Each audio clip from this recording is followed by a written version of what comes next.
And you are now tuned in to the First and 10 podcast. Even right now, we step into different lanes. Basketball, football, it does not matter. I'm your host, Brandon Graham, and I'm pleased to be joined by Brock Badgers point guard, Sheridan Bruins point guard, shooting guard, a great role model for young females as well, to a Bramptonian, Theresa Brown. Welcome, Theresa Brown. How are you doing? Hey, thank you for having me. No problem. Of course, thank you for helping OXP. There's some stuff coming very, very soon, so we'll get to see that hopefully soon. But thank you for joining the program today. But once again, I'm really, really excited about getting this done because I've seen you blossom from a young child into who you are right now, and I'm very proud of who you become. And just wanted to ask you some questions about your life, especially your basketball life as well too. Is that cool? Yeah, that's good. Okay, awesome. Okay, awesome. So starting first, remember back in the day in Brampton, where did the love of basketball come from? Like when it comes to just like your love of basketball, like how did you even I remember playing basketball when you were younger, Andrew, your brother, all that stuff. Like where did this love for basketball first foster? I feel like it first started just on my driveway, right? Even you guys, you, Isaac, Mark, always coming over, playing basketball outside, playing basketball with my dad and Andrew, my brother, outside on our driveway, just shooting hoops. I feel like that's where it all started, because that's where probably the first time I ever picked up or shot my first basket was on my driveway, right? Wow. So I'll take all the credit for where you are right now. But no, of course, I can't do that. But leading scorer in Sheridan Bruins women's basketball history right here, Theresa Brown. You've done a great job throughout your career there. But, going from there, of course, I believe you went to Folkestone, right? You went to Folkestone in Brampton initially, and then you went over to Earnscliffe. And then, of course, in French immersion program, and then you decide to go to Bramley Secondary School. Yeah. So there's a time in Bramley Secondary School, you're doing your French immersion program. When do you decide, like, hey, going to DeVille would be the best option for me? Honestly, because playing at Bramley, I didn't play. There wasn't no junior team, so it was just a varsity team. So then that was the first time me playing with seniors, and my coach, Mr. Knight and Mr. Williams, they're the first ones that really took in my potential. And just being there and talking to them, I knew that if I wanted to take basketball more serious, then I had to make the change in schools.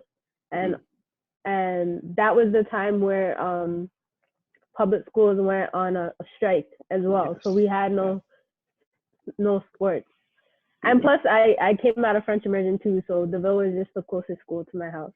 Wow. Okay, there you go. So it worked out. And of course, you see years and years. But I remember, of course, playing back in the day, because of course myself and Theresa, our families kind of grew up together. But seeing her success, I was like, I have to get this documented.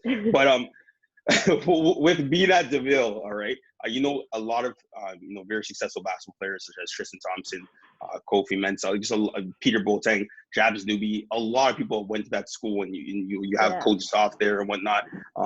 I remember earlier on, I think you're in grade 10 or grade 11, you got injured, but then you came back and you got even better. Can you describe exactly how that point of your life was in high school? I'm gonna be real. Like when I was playing basketball in high school, I obviously loved the game, but I didn't really know how far it was gonna take me. I didn't have that much confidence in my game, thinking how I am thinking about it now. So I was just playing to play. So that comeback, I just wanted to come and just win a roster finals. So that back then, that was what my focus was. And so coming back from injury, I just know I had to get better. Just to play. I just wanted to play. Okay, and that's great. I remember my dad being like, "Yeah, Theresa was injured, but and the next thing you know, you come back next year and just kill." But we'll get to that point. We'll get to that point. But anyways, with that being said, growing up as the youngest child as well too, do you think you always had that like underdog mentality when it comes to just playing the sport of basketball? Do you have that mentality at all, or no? I feel like I do, but also like when I was able to watch a lot of basketball when I was younger. Even just being around you guys, I always went to Mark Roberts games, being around the Brampton Warriors. So I was always watching the game, and then I feel like that's also helped. Even though I didn't study the game, I was always watching it, so I kind of knew what to do in certain situations and stuff. So my game is really based off just my natural skill and not really too much effort and practice put in just yet. Yes, and that's the thing, right? And I think this is where it surprised me most. But then, you go from DeVille, you graduate there. You see, I'm sure you weren't coached by Coach Zoff at DY, but of course other coaches there. Yeah. How did you get introduced to Coach Mo and Coach Sean Douglas at Sheridan? So I played rep, so Toronto Triple Threat, and my coach was Coach Willie Dallas, and he was the coach at Sheridan as well. So the transition from like high school to college was easy because I already knew the coach. So I wasn't really worried about playing time or any of that because my coach already knew how I'd play and where I'd fit. And then Coach Sean was the assistant coach there. So that's how I met him in my first year. I did not know that. Yeah, he was the assistant coach. So he watched me learn how I play, and then the following year he moved up to head coach, and then Coach Moose got involved into the coaching staff. And then as soon as I met Coach Moose, he knew, he's like, you're gonna win all these awards, you're gonna do all this next year. He really, like, that first interaction we had in the gym, he just instilled a lot of confidence in me, and then he just pushed and helped shape my game from there. Wow. And I remember, of course, seeing the progression throughout your career at Sheridan from the first year until the past year before the pandemic. And we'll talk about that very soon, but it drastically improved over that time as well too. So, in that time, of course, instilling confidence, you think that was a huge part in you being successful in that program? And, one thing too, being, the leading scorer, one of the best players in Sheridan women's basketball history, in the OCAA as well too. Did you find that, it was still tough to go out there and, produce every now and then? Of course, you still average, around 15 points a game, right? So average 15 points a game, every single game, of course, and getting around. But do you find that the game was still difficult, to kind of grow? And how are those growing pains in the first 2 years? Well, first of all, yeah, I feel like Coach Moose, his confidence is a really part of my game shape, and I feel like each year the game, if you study it, each year the game is supposed to get easier for you because you learn different skills, you learn different, your IQ improves about the game, so it should get easier. So I feel like the game itself for me got easier, it slowed down. So I was able to do certain moves and get my teammates involved and know when to shoot, know when to pass, stuff like that. What else did you ask me? No, I just asked you that in the first few years, of course, you improved, but was it difficult? Like, do you actually, like, what were the most difficult? No, I think it was pretty easy because I wanted to get better, and after I seen how much damage I could do to the league, it just pushed me more to work harder and put in more effort and to just get better because I want to take it. I started taking the game more serious because I found out it can take me really far. Absolutely, of course. And when did you realize that this game can really take you far? I feel like after we went to OCs for the first time in a while in 2018. Yeah, we went to OCs. We lost in the quarterfinals.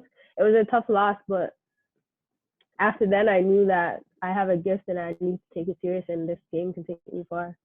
Absolutely. And I always see Coach Mo and Coach Sean Douglas being like, Theresa, get the ball, do this, do that. Of course, always going off, and remember coming those games. But now in the last few years playing at Sheridan, of course, you're getting some some interest from different programs and whatnot. But let me ask you this before. On that team in Sheridan Bruins, who was your favorite teammate? I know this might be a tough one, but who was your favorite teammate that kind of pushed you throughout it all? Because I remember your point guard that you played alongside with was a great teammate. But who's your favorite teammate playing in the Sheridan Bruins? I would probably have to say Shayla Parkinson. That's exactly what I thought you were gonna say. Yeah. She didn't really play much, but she was definitely a very big part of our team. Her IQ is like immaculate. She just knew what to say to me and when to say to me. I feel like she really just knew me as a player, and like there's sometimes during the game where I'm very hard on myself when it comes to the game of basketball. And I feel like I should be scoring more and I'm not. I get really down on myself, which is something I have to improve on. But Shayla would just come with these words of wisdom, and she would just get me back on track, and I really do appreciate her for that. Wow, there you go. And I remember, not really coming. I never really came to a game where you struggled or whatnot, because of course, leading scorer in women's history at Sheridan Bruins with the Sheridan Bruins team, and of course, Coach Sean, Coach Douglas, and Coach Mo put you in great positions to be successful there as well too.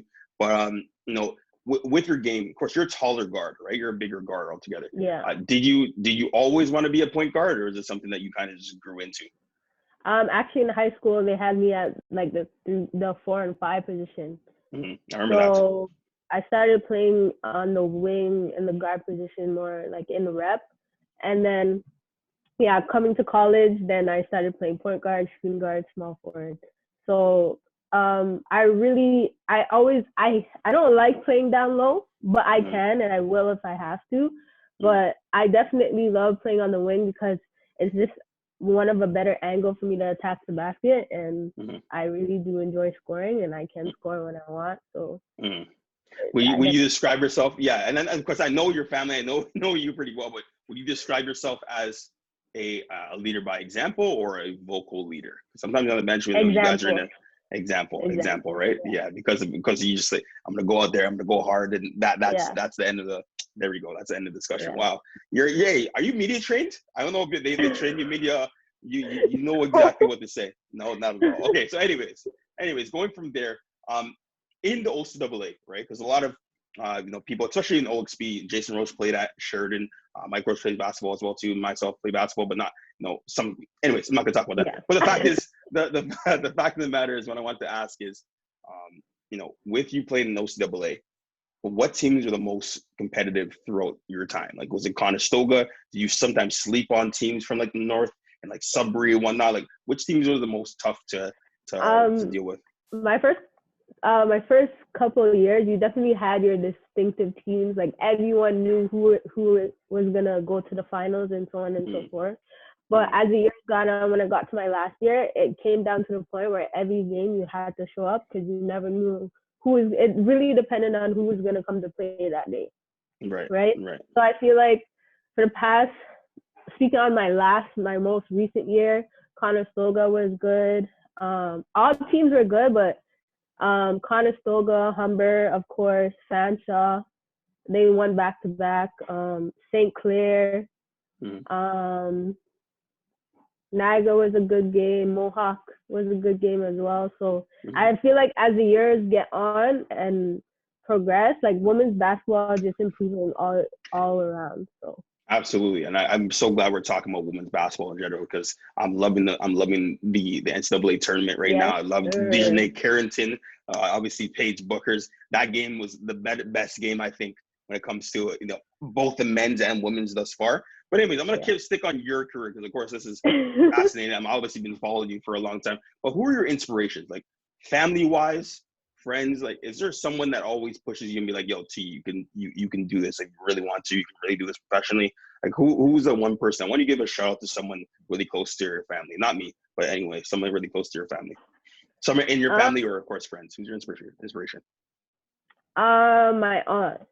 My aunt, Aretha. She definitely Auntie Aretha, okay. She definitely supports me in anything I do, and like she definitely came to a lot of my games as well. There's probably not one game I didn't look up there and didn't see her and my cousin. So they're definitely like a big part of my support system as well. Obviously my mom, my close family, but I feel like them, like I really feel the love from them, and I really do appreciate when they come and see me play. Because anytime like I feel nervous or anything like that, just looking up and seeing their faces just calms me. Definitely. That's a surprise. I thought you were gonna say your brother, but you did not say that. Yeah, that's shots fired. Shots fired, your brother. But it's all good. That's all good, of course, right? And throughout your time, and of course, keep coming to the games, you never let the crowd rattle you at all either, right? And you're so locked in for some reason. But I don't know where you got that from. I don't think it's your brother. I don't think it's anyone. I think you just have this innate ability just to lock in. Yeah, but I feel like that's something I had to grow into because from high school, the crowd used to like really like I used to Yeah, it really gets me. Like I used to focus on the crowd, but as I developed as a player, you really, if you want to be an exceptional player, you just really need to be in the moment and focus on the game. Absolutely, absolutely. So now, going from, as you said, and let me ask you this too: the misconceptions about the OCAA. You think there are a lot of misconceptions about the play in the OCAA where people think it's lesser than, whereas when you see the players and you play against them, they're very great, like great players in the OCAA right now. Are there any misconceptions you think? I feel like it's all about perception. No matter what position you're put in to play basketball, it's how serious you want to take the game, right? Or how serious each franchise or each college wants to make their team look, or how much money they invest in them, how much media they have coverage over them. So it's really perception. I don't think there's OCAA is any lesser than. It's just how serious you want to take it. I feel like for sure, like if you want to go play pro, for example, having like a OUA team on your resume could be beneficial to you, but it's all about numbers at the end of the day. If you're on a team and you're putting up your numbers, that's all that matters. That's really, and that's not only the numbers on the offensive side of the ball, but the defensive side as well too, right? Yeah. So do you pride yourself a lot more on defense these days?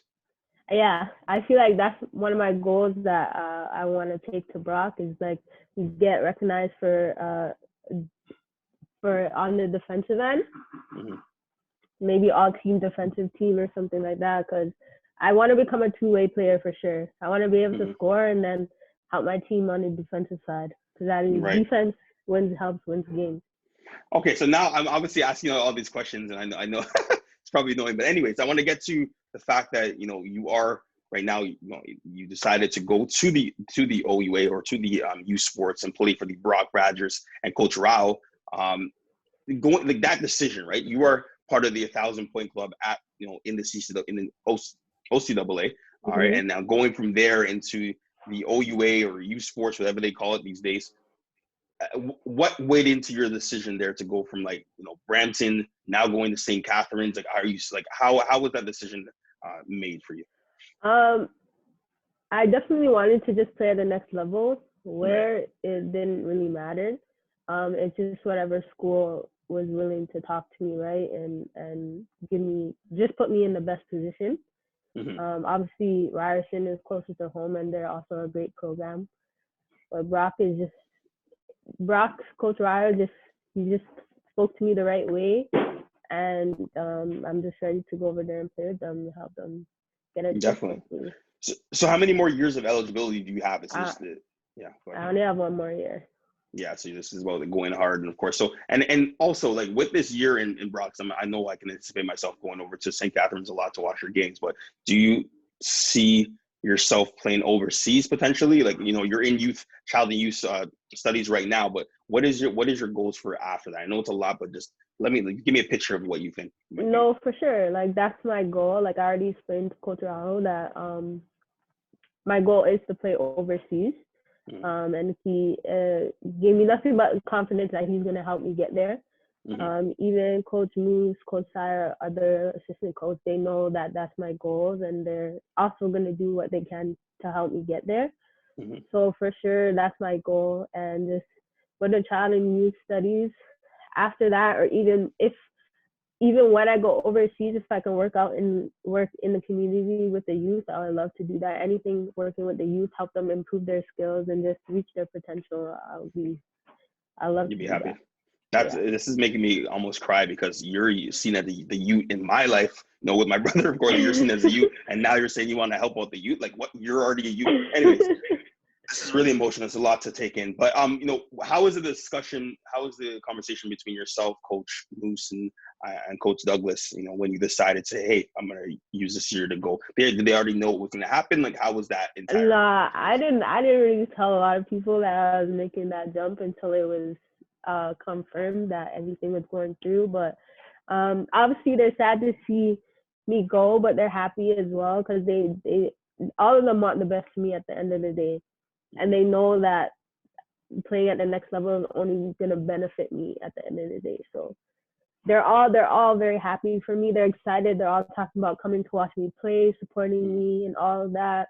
They're even talking about after my career, coming back to Sheridan and helping out with the women's team was something I'm like willing to do. Like I would love to come back to Sheridan and help change the environment and help better the situation for the women's team, even at Brock. So I have a lot of options of what I can do after my career is done. You are absolutely set. You are set, Theresa Brown. Wow, that's amazing. That's great. So with that now, like how have you been during this pandemic as well? Like in this pandemic, have you been training a lot? I know you mentioned that you were training before, but for the people that are listening to this podcast, what are you doing in the midst of like this entire pandemic, and how are you improving your game, bro? Well, I still have my rim outside of my driveway. So so now that the weather is getting better, I go out there and put up shots when I can. When it comes to strength and agility training, I do have a personal trainer. Right Mind Fitness. You guys go check them out on Instagram. Make sure got it. Yeah, he's been really like just working on my stability, my balance, and my strength. Which I've seen a lot of improvement. He's gonna make me move faster laterally, so on defense I'll be able to lock people up, jump higher, and so on and so forth. So he's been working with me for that. We can go outside when we want and just doing like little workouts. You can just go on YouTube, search a core workout, do like a 10-15 minute video for the day, and you got your little workout in. So there you go. I'm doing what I can. Absolutely, and that's good. I can't wait to actually see it on the court as well too, or pretty much cross you up if I have the chance, COVID permitting. But with that being said, have you met your teammates at Brock? Like, have they been very warm and welcoming you into their team at all, or no? I met the other recruits. I can't fully meet the whole team yet because of the rules of the league, so we have to wait till like the school year is done, so it's officially like the off season, and then anyone can come and meet each other. But after I got those articles written up about me, some of the girls followed me on social media and they said welcome to the team. Like I've got nothing but positive vibes. Yeah. Wow. Okay. And I know too that you love dancing. You're a dancer. Are you looking to continue dancing and still making these TikToks and trying to make like what exactly are you trying to do with no, that's not really a real question. I know, but that's good. That's good that you're actually getting fit in and you're going to move down to St. Catharines. So really excited to see all of that. But one thing that you're a big proponent of actually the women's basketball, especially in the States, right? And of course, showing what's going on. Like, who do you have in the Final Four between Stanford, UConn, Arizona, and my goodness, how am I forgetting South Carolina? Who do you have in the Final Four? For the South Carolina and Stanford game, I want Stanford to win. And then for the UConn and Arizona game, obviously, I want UConn to come out with the dub. Do you know any of these players down there? Do you know any players that were in the tournament at least? I don't know any of them personally, but I have watched Aaliyah Edwards play. Because I went to go watch Moose's daughter play basketball one time. Right. And she was playing against her, and she's nice. She's doing it big out there. She's representing Canada for sure. Definitely. And do you think that was a foul on Dejanay Carrington? Dejanay Carrington's, great player. Like, and Baylor, you can say whatever, but do you think that was an actual foul in that game against UConn against? It was a foul, but hey, like the refs didn't want to blow their whistle, right? And that's one thing. Will you ever get on the refs as well too? Because there's some times where some stuff that when you're playing, I'm gonna say this for everyone there, Theresa, like if she makes a mistake, I'll say, okay, that's a mistake. But there's sometimes where you don't make a mistake, but there's a whistle called on you, but you don't say anything to the refs. When are you gonna say stuff to the refs? Like you could always say stuff to the refs, but like they can't review the call, they can't change it. So it's just like just get back on defense and just get another bucket. You have to make them want to be on your side. That's true. So chirping at the refs is not really gonna do much. It definitely shows your passion for the game for sure, 100%. But once they blow that whistle, nothing can happen. Wow. Okay. Perfect. And do you think Paige Buckers deserved to be the Player of the Year? Oh yeah, for sure. I don't think I don't think that the fact that she's a freshman should play a part. I feel like she's definitely an all-around player. She knows she can get a bucket when she can. She knows how to use her teammates. She's definitely a pass first point guard for sure. And I think that's great. And the fact that she's a freshman, because there's no way I had that much confidence when I was a freshman. The fact that she can go in there as a freshman and take over, I feel like she definitely deserves that award. Definitely. And who do you last thing I'll ask you before we get out of here, who would you model your game with? Like in the WNBA, like even in the NBA, you can even say too, but which player do you look at the most and be like, hey, I would love to be that like that player? Say give me NBA and WNBA. People have told me that they see a little Kevin Durant in the way I play. Okay, I can see that. With the WNBA, people told me Candace Parker. I was just about to say that. Yeah, Candace Parker. Yeah, wow. So yeah, I think both of them. I would say Damian Lillard. I would say Damian Lillard for your game as a point guard, because I think you sometimes pull up, like you just little crossover and you pull up over certain girls and you make many of them. So no, I would say Damian Lillard more than Kevin Durant, because you're a point guard. You're not an actual. Anyways, they can always see your stuff on YouTube or wherever you post. But I'm very proud of. Oh my God, my voice is cracked. I'm very proud of you. I know Brampton's very proud of you, your family, your friends, everyone from DY, Bramley, Brampton in general. Really proud of what you've done, and continue to see stuff that you do with the Brock Badgers. I hope everyone gets vaccinated so that you guys can, start playing. I hope everything goes to plan, because I know your future is definitely great, and I know obviously I say foolishness, but yeah, you're definitely destined for greatness, and I'm really excited to see your path. So thank you for coming on to the First 10 podcast. No Thank you for problem. coming on to OXP Media. Much appreciated. Theresa Brown, the Brock Badgers, formerly of the Sheridan Bruins, 1,000-point scorer with the Sheridan Bruins, leading scorer in Sheridan Bruins women's basketball history. Very big to have you on here, and hopefully we can be doing more work later on. Thank you, Theresa Brown. Anytime. All right. So this is the First 10 podcast, guys. Make sure you follow us at oxp.media on Instagram. Of course, listen to our podcast on Spotify, SoundCloud, wherever you deem your listening needs. It's the First 10 podcast. Keep balling.